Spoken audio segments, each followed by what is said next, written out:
आज हम लोग ब्लाइंड 75 की थर्ड प्रॉब्लम को सॉल्व करने की कोशिश करेंगे, जिसका नाम है कंटेन्स डुप्लीकेट। तो सबसे पहले प्रॉब्लम स्टेटमेंट को समझने की कोशिश करते हैं। तो problem statement says given an integer array nums return true if any value appears at least twice in the array and return false if every element is distinct. तो बेसिकली अरे में अगर कोई भी एलिमेंट रिपीट हो रहा है more than once, then we need to return true, और अगर सारे एलिमेंट डिस्टिंक्ट हैं then we need to return false. तो पहला एग्जांपल अगर आप देखो तो इसमें एक जो है 2 बार रिपीट हो रहा है, इसी वजह से यहाँ पे ट्रू रिटर्न किया है। सेकंड एग्जांपल में सारे एलिमेंट्स जो हैं वो यूनिक है, इस वजह से फॉल्स। और थर्ड एग्जांपल में अगर देखो तो मल्टीपल एलिमेंट्स है, 1 2 3 बार रिपीट हो रहा है, 3 भी 3 बार रिपीट हो रहा है, 2 बार रिपीट हो रहा है। तो यहाँ पे मल्टीपल एलिमेंट्स ऐसे हैं जो मोर देन वंस रिपीट हो रहे हैं, तो इस वजह से इसमें भी ट्रू रिटर्न करेंगे। तो सबसे पहले देखते हैं कि इसका ब्रूट फोर्स सोल्यूशन क्या हो सकता है।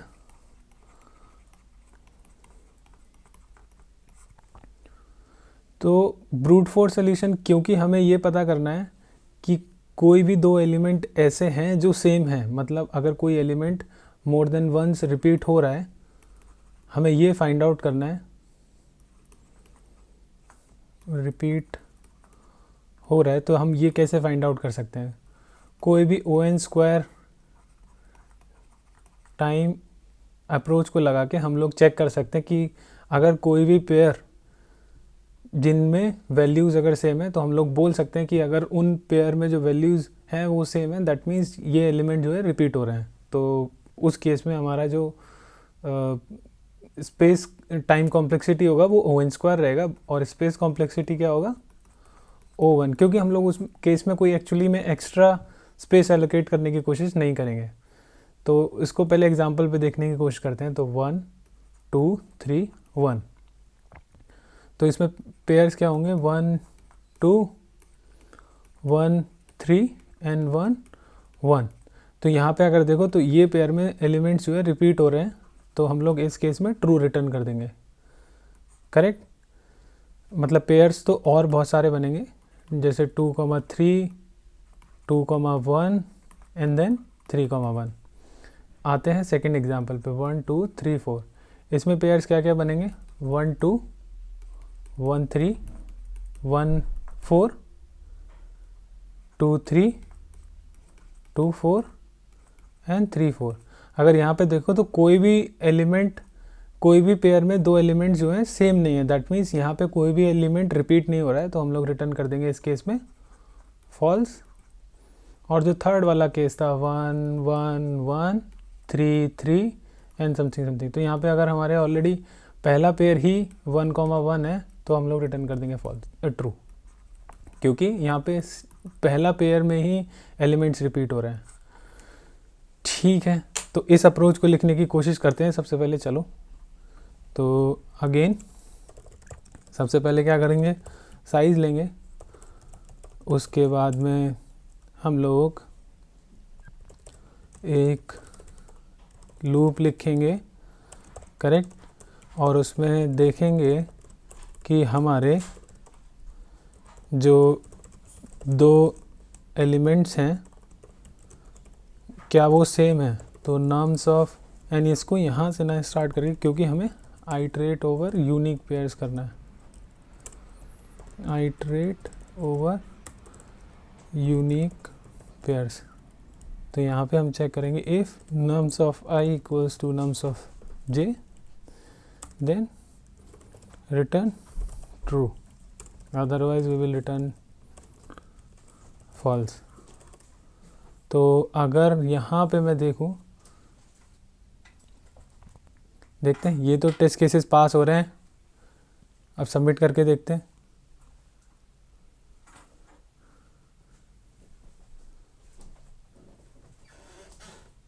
तो ये तो TL ही आएगा ऑब्वियसली, क्योंकि यहाँ पे जो n है वो 10⁵ है। अगर देखोगे तो यहाँ पे जो n है वो 10⁵ है, तो इस वजह से TL ही होगा n² सोल्यूशन। ठीक है, इसको और ऑप्टिमाइज कैसे कर सकते हैं? ऑप्टिमल सोल्यूशन, तो यहाँ पे हमें फाइंड आउट क्या करना है कि कोई भी एलिमेंट हमारा रिपीट हो रहा है या नहीं। तो इस चीज़ को क्या हम लोग काउंट करके कुछ कर सकते हैं? अगर हम अपनी साइड कोई हैश मैप मेंटेन करें और हैश मैप में हम लोग एलिमेंट और उसकी फ्रीक्वेंसी अगर मेंटेन कर लें तो क्या हम लोग बोल सकते हैं? करेक्ट। तो और इस केस में हमारी कॉम्प्लेक्सिटी क्या होगी? टाइम ऑर्डर ऑफ n, क्योंकि हम लोग सेम एलिमेंट को दो बार कभी आइटरेट नहीं करेंगे। करेक्ट। और स्पेस क्या हो जाएगी? अगर हमारे सारे एलिमेंट्स यूनिक हैं और कोई भी एलिमेंट रिपीट नहीं हो रहा है तो सारे एलिमेंट्स को हमारे हैश मैप में स्पेस मिलेगा। तो इन वर्स्ट केस हमारी जो स्पेस कॉम्प्लेक्सिटी हो सकती है वो ऑर्डर ऑफ n होगी, where n is number of elements. Correct. चलो इस चीज़ को, इस अप्रोच को लिख के देखते हैं। तो इस चीज़ के लिए आई थिंक हमें स्पेस की ज़रूरत नहीं पड़ेगी। ऐसा अनऑर्डर्ड इन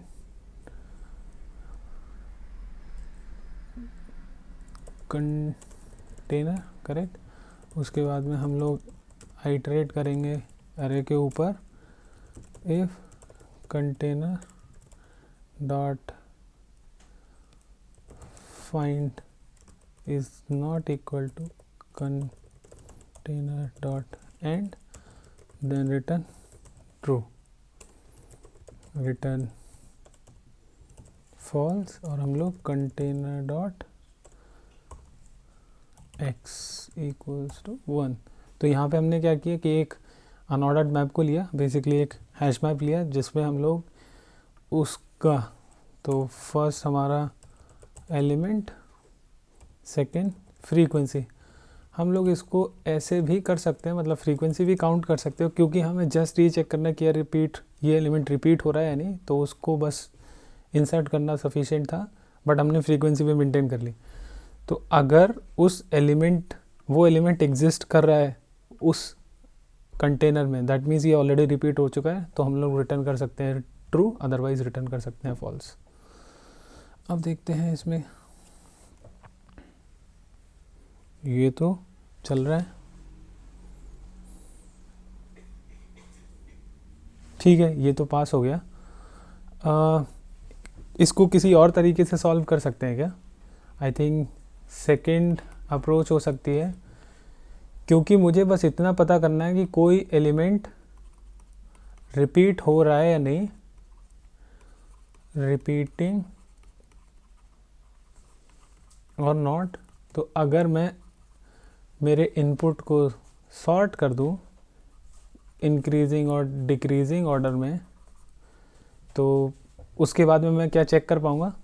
बिल्कुल कर पाएंगे। तो लेट्स से हमारे पास यही इनपुट था 1 2 3 1। अगर मैं इसकी सॉर्टिंग करता हूँ इंक्रीजिंग ऑर्डर में, तो 1 1 2 3। तो अब मैं अगर चेक करूँगा कोई भी दो एडजेसेंट एलिमेंट, तो ये एडजेसेंट एलिमेंट जो है वो रिपीट हो रहे हैं। इस केस में हम लोग रिटर्न कर देंगे ट्रू, एग्जाम्पल देखते हैं दूसरा। लेट्स से हमारे पास 1 2 3 4 6 5 9 2 है। करेक्ट। 2 नहीं लेते हैं, 9 रखते हैं। तो इस केस में कोई एलिमेंट रिपीट नहीं हो रहा है। तो अगर हम इसे सॉर्ट करेंगे तो क्या हो जाएगा? 1 2 3 4 5 6 एंड 9। तो अब मैं कोई भी दो एडजेसेंट एलिमेंट्स देखूंगा तो क्या वो रिपीट हो रहे होंगे? क्या वो सेम है? नहीं है सेम, नहीं है सेम, नहीं है सेम, नहीं है सेम। तो मैं क्या रिटर्न कर दूंगा इस केस में? फॉल्स। तो इस अप्रोच की रन टाइम क्या होगी? कॉम्प्लेक्सिटी। क्योंकि हम लोग एडजेसेंट एलिमेंट्स को ही कंपेयर कर रहे हैं, तो आई थिंक वो हम लोग ऑर्डर ऑफ n में आइटरेट करके पता कर सकते हैं। प्लस हम लोग सॉर्ट भी कर रहे हैं अरे को, क्योंकि हमारा जो इनपुट हो सकता है वो अनऑर्डर्ड होगा। उसने ऐसा नहीं बोला है कहीं भी क्वेश्चन में कि वो सॉर्टेड हो सकता है, तो हमें पहले इसको सॉर्ट करना पड़ेगा। तो हमारी टोटल कॉम्प्लेक्सिटी हो जाएगी ON। और अगर हम लोग कोई कंपैरिजन वेज सॉर्टिंग यूज़ करते हैं तो उस केस में n log n एटलीस्ट लगेगा, ठीक है। तो क्योंकि ये इससे छोटा है तो हम इसको एटलीस्ट डिस्कार्ड कर सकते हैं। तो हमारी जो ओवरऑल रन टाइम कॉम्प्लेक्सिटी हो जाएगी वो हो जाएगी ऑर्डर ऑफ n। और इसमें स्पेस कितना हो जाएगा? स्पेस हम लोग कोई एक्स्ट्रा एलोकेट नहीं कर रहे हैं क्योंकि हम लोग जैसे एडजेसेंट एलिमेंट्स को ही कंपेयर कर रहे हैं, तो उस केस में स्पेस हो जाएगा ऑर्डर ऑफ 1। इस अप्रोच को लिख के देखते हैं, ठीक है। तो सबसे पहले क्या होगा, हम लोग सॉर्ट करेंगे, करेक्ट। और उसके बाद में हम लोग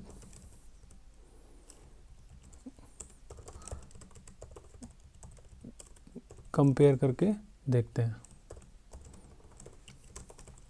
if nums of I equals to nums of I minus 1 return true, return false। अब इसमें एक चीज़ देखते हैं, इसमें एलिमेंट्स जो है एक ही हो सकता है। तो अगर एक ही एलिमेंट होगा, क्योंकि अरे में जो इंडेक्स होगी वो 0 से स्टार्ट होगी, तो हमारा जो ये कंडीशन है ये कंडीशन फेल हो जाएगा। तो हम इस कंडीशन के अंदर, मतलब इस फॉर लूप के अंदर कभी आएंगे ही नहीं, तो ये कंडीशन कभी इवेल्युएट नहीं होगी। तो anyways we will return false. But हम लोग इसको टेस्ट कर लेंगे जस्ट एक एलिमेंट दे के। तो टेस्ट, लेट्स से मैंने जस्ट एक एलिमेंट दिया, तो क्या ये ब्रेक करेगा? नहीं, ब्रेक नहीं करना चाहिए, करेक्ट। लेट्स सी, करेक्ट, ये भी पास हो गया। एक और इसकी लास्ट अप्रोच देखते हैं। थर्ड अप्रोच क्या है इसको सॉल्व करने की, मतलब इसको थोड़ा सा इजीली सॉल्व कैसे कर सकते हैं। तो हमारे पास कोई ऐसा डेटा स्ट्रक्चर है जो हमें बता सके कि इसमें यूनिक एलिमेंट्स हैं या फिर कोई एलिमेंट रिपीट हो रहा है या नहीं। तो हमारे पास C++ में एक सेट डेटा स्ट्रक्चर होता है जो बेसिकली बताता है सेट C++, जिसमें अगर हम लोग एलिमेंट्स को इंसर्ट करेंगे, अगर कोई डुप्लीकेट एलिमेंट होगा तो वो उसमें इंसर्ट नहीं होगा। तो अगर हम अपने सारे एलिमेंट्स को इसमें इंसर्ट कर लें और देन हम लोग चेक कर लें अगर size of the array is equals to size of the set, that means क्योंकि हमारे हर एलिमेंट को सेट में स्पेस मिला, दैट मीन्स हमारे जो एलिमेंट्स हैं वो सारे यूनिक हैं। और अगर हमारा सेट का जो साइज़ है वो हमारे एरे के साइज से कम है, दैट मीन्स कि कुछ एलिमेंट्स थे हमारे जो रिपीट हो रहे थे जिसकी वजह से इन्हें स्पेस नहीं मिला। चलो इसको एक एग्जांपल से देखते हैं। 1 2 3 1। तो हमारा जो सेट है अभी सेट एम्प्टी है, तो जब मैं इसको पिक करूँगा मैं चेक इंसर्ट कर दूँगा, फिर मैं 2 इंसर्ट करूँगा, फिर मैं 3 इंसर्ट करूँगा, फिर मैं जब 1 पे आऊँगा तो ये 1 ऑलरेडी मेरा एग्जिस्ट कर रहा है, तो मैं इवन दो इंसर्ट भी करूँगा, set will not insert it, correct. तो set will not have it. तो मेरे एरे का साइज़ है 4 और मेरे सेट का साइज़ है 3, तो 4 इज़ नॉट इक्वल टू 3, तो मैं रिटर्न कर दूँगा ट्रू। दूसरा एग्जांपल देखते हैं। 1 2 3 4। अगेन अगर मैं इन सबको सेट में इंसर्ट करता हूँ 1 बाय 1, 1, क्योंकि 1 को स्पेस मिलेगा क्योंकि 1 एग्जिस्ट नहीं कर रहा है, 2 को स्पेस मिलेगा क्योंकि 2 एग्जिस्ट नहीं करता है, इससे पहले 3 को भी मिलेगा, 4 को भी मिलेगा। तो मेरे जो सेट का साइज़ है वो भी 4 है और जो मेरे एरे का साइज़ है वो भी 4 है। तो 4 इक्वल टू 4, तो इस केस में मैं रिटर्न कर दूंगा फॉल्स। ठीक है, चलो इस चीज़ को भी लिख के देखते हैं। तो अगर मैं इस चीज़ को लिखूँगा तो ये कैसे होगा, सबसे पहले हम लोग एक सेट को एलोकेट करेंगे, उसके बाद एलिमेंट्स लूँगा मैं 1 by 1, correct, and then set dot insert element, और उसके बाद में मैं चेक करूँगा set dot size is not equal to nums dot size, और let's see, set dot size is not correct, let's see, तो ये भी सोल्यूशन पास हो गया। तो इसकी रन टाइम कॉम्प्लेक्सिटी क्या होगी, तो रन टाइम कॉम्प्लेक्सिटी देखते हैं सबसे पहले इसकी। तो रन टाइम होगा, क्योंकि हम लोग सारे एलिमेंट विच इज़ n को इंसर्ट कर रहे हैं सेट में, और ईच ऑपरेशन जो है सेट का it takes log n time, तो हमारी टोटल रन टाइम कॉम्प्लेक्सिटी हो जाएगी ऑर्डर ऑफ n, और उसके बाद में हम लोग जस्ट उसका साइज़ चेक कर रहे हैं विच इज़ कांस्टेंट, तो हमारी रन टाइम कॉम्प्लेक्सिटी होगी order of n log n, और हमारी स्पेस कॉम्प्लेक्सिटी क्या होगी, अगर हम स्पेस कॉम्प्लेक्सिटी वर्स्ट केस में क्या होगी कि अगर हमारे सारे एलिमेंट्स यूनिक हैं, करेक्ट, तो उस केस में हर एलिमेंट को हमारे स्पेस में, हमारे सेट में स्पेस मिलेगा, दैट मीन्स हमारा जो सेट का साइज़ होगा वो हमारे एरे के साइज़ के बराबर होगा, तो उस केस में हमारी जो कॉम्प्लेक्सिटी होगी वो ऑर्डर ऑफ n होगी, स्पेस कॉम्प्लेक्सिटी। तो आज की वीडियो के लिए बस इतना ही, चलो फिर मिलते हैं नेक्स्ट वीडियो में।